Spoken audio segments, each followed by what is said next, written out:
Vamos agora falar sobre algumas características do som. A intensidade, a altura, o timbre. E quando a gente fala em altura, eu quero falar um pouquinho sobre escala, mas coisa bem rápida, na verdade, né? Muito bem, então vamos começar aqui, Claudio, falando sobre a intensidade, né, das ondas sonoras, né? Porque para elas a gente usa uma escala diferente das demais, né? É mais útil utilizar uma escala diferente, né? Sim. Bom, a intensidade, na verdade, é a pressão sonora, né? Porque o som são ondas mecânicas e a pressão que ela exerce numa determinada superfície, a gente pode medir como sendo uma intensidade, né?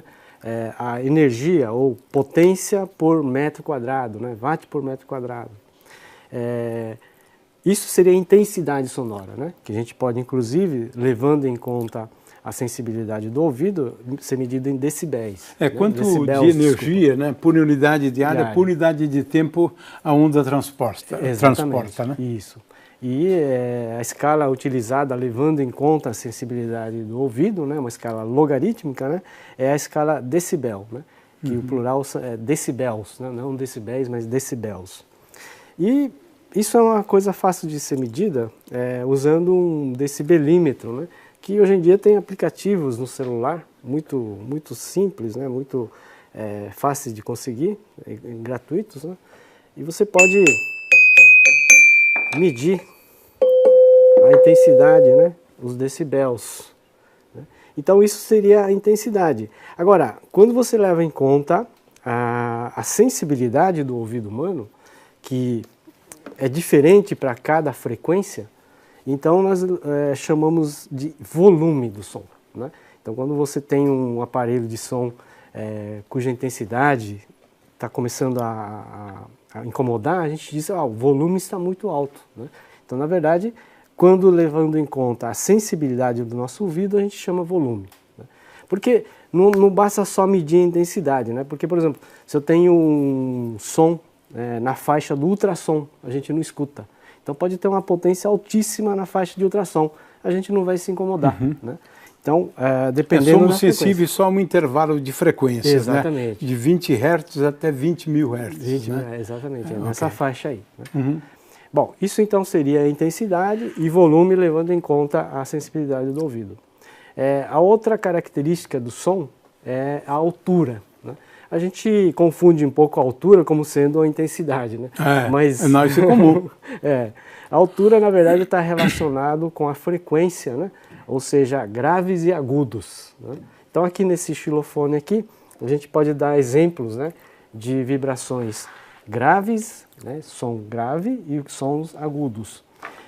O xilofone aqui nada mais é do que hastes, né, são barrinhas de alumínio, né, e conforme você toca ela vibra, né, no seu modo fundamental.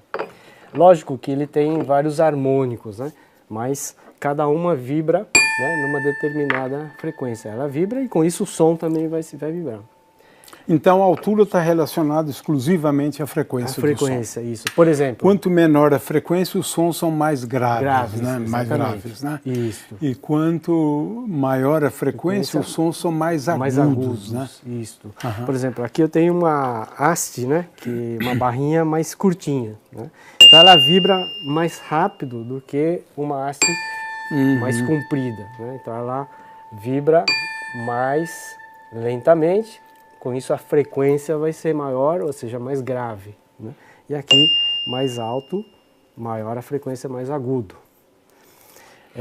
Então aqui temos sons com diferentes alturas. Exatamente. Né? Uma altura para cada haste, né? Tecla dessas aí, não é? Exatamente. E o detalhe aqui do xilofone é que tem uma cordinha aqui embaixo para que ele possa vibrar mais livremente, né? Ela não pode ficar diretamente na madeira, né? Porque ele pode amortecer essa vibração. Então é colocado uma corda para ele poder vibrar mais livremente, não ter tanto amortecimento. E a outra característica do som é o timbre. Então você pode ter instrumentos que têm vibração de mesma frequência, porém eles têm timbres diferentes, né? por exemplo, o som mais puro possível é o do diapasão. Então esse som que a gente ouve com essa caixa de ressonância é um som que ele é muito puro. Agora, eu posso tentar descobrir aqui, no xilofone aqui, alguma tecla que tenha a mesma frequência praticamente. Só que aqui eu tenho mais harmônicos. Além do fundamental, eu tenho vários harmônicos. Então eu tenho um timbre diferente, né? Então, por exemplo, esse som e esse som. Praticamente a mesma frequência, porém timbres diferentes, né? Esse outro diapasão, por exemplo.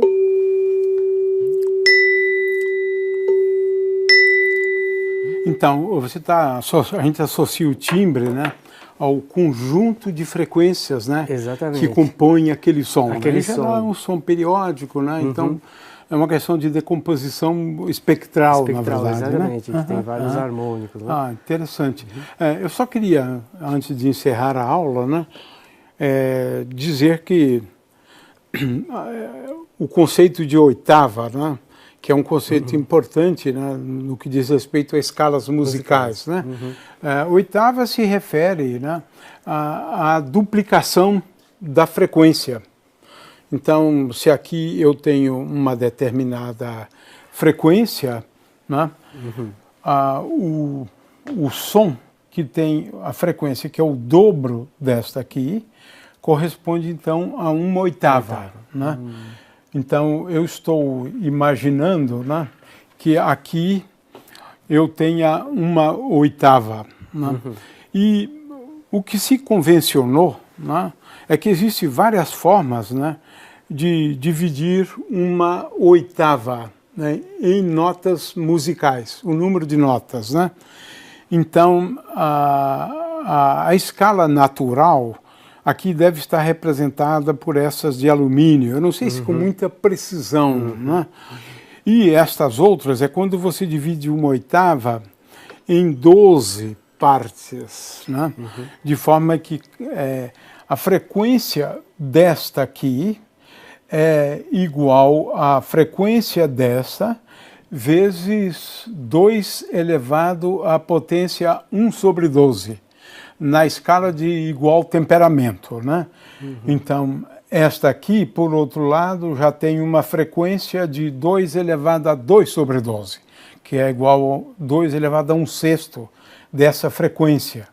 E essa aqui se ouve por bem chamar de bemóis. Né? Aqui eu tenho 5 bemóis. Né? O fato é que esta escala, eu acho que aqui se procura representar, então, essa escala de igual temperamento, né? As frequências, uma frequência para outra, elas diferem por um fator 2 elevado a 1 sobre 12.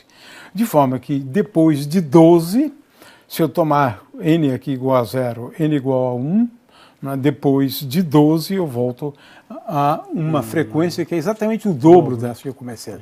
Ok.